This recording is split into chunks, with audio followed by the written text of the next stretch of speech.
Matai bai sija kot makka hamo Jisu sang hai heni saka. Narok ni kena rok no hamjak di. Tei narok no srai nai rok no hamare di. Nasle nai rok ni bagai kaham khlai di. Hamya khlai nai rok tei satak nai rok ni bagai suri di. Haken narok chuk no hani apani basarok angga. Takuk tei bukok sang phadi sak no amja binai ya. Nono saya khlai nai borok datang. Nang boke bono saya khlai ma datang. Tongo khangke nang borok no khabai khukbai na kari de. Boina bo khabai na karmaya borok bo khak sangi tei tong phabai maya. Kia boina bo khabai na kari mangke langma bo khak sangma tei tong phakma pai. Sangna saya khlai nai parani borok phana ungthang baya borok phana ungthang takuk bokuk phana ungthang nokhongni ma pha sarai khanai bakra bakra ja office samang tangnai rok phana ungthang sangna sobrai Jesu frongno na karai hamjaknani tei borok ni bagui suri abo tei khlai kese sang chukma hani apani basara abona taynya nakare rasap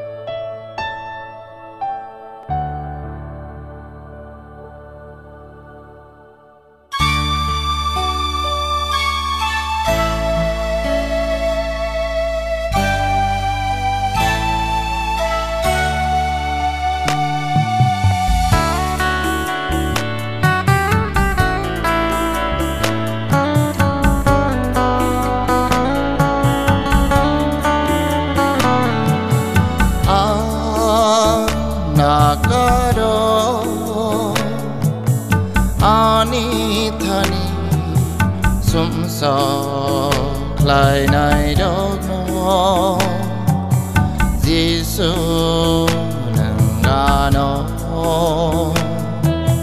pere mate no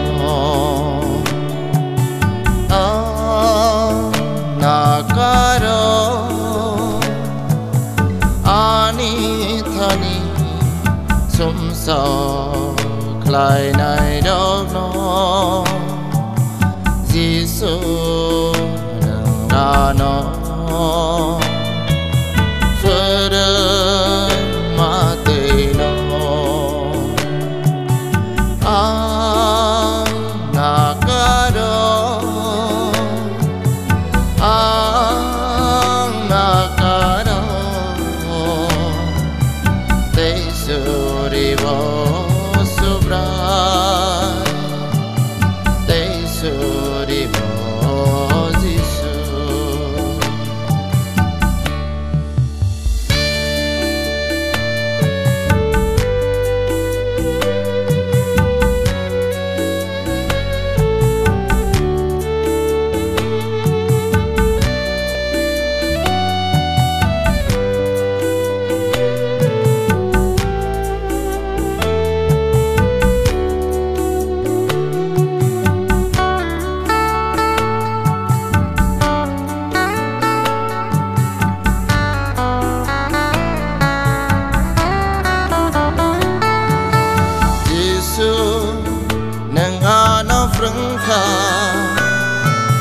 Yenadogno nakare hamjagani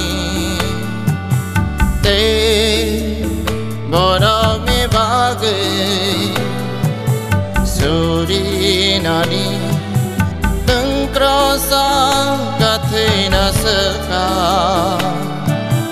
suri mahai ke nakaro ani thani sumso klai nai dok no Giêsu nang ano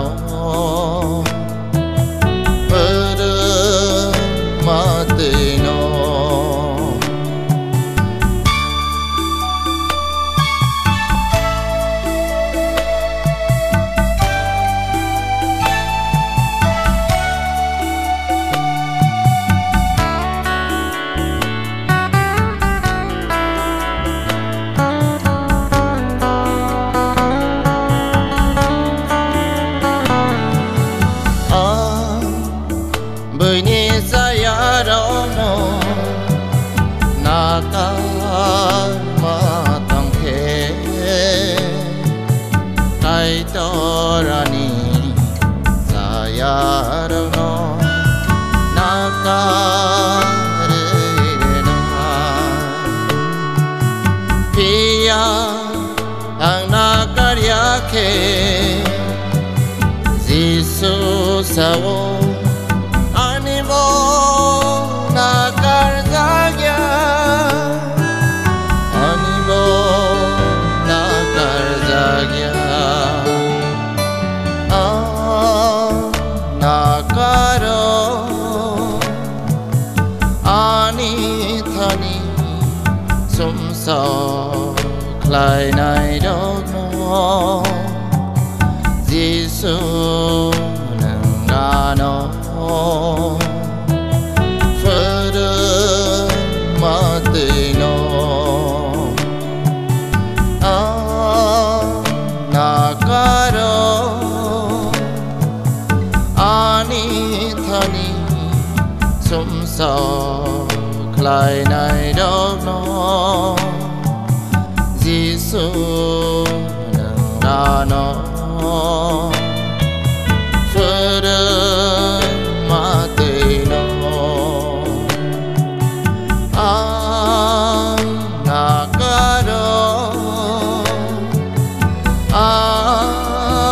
nakaro they suri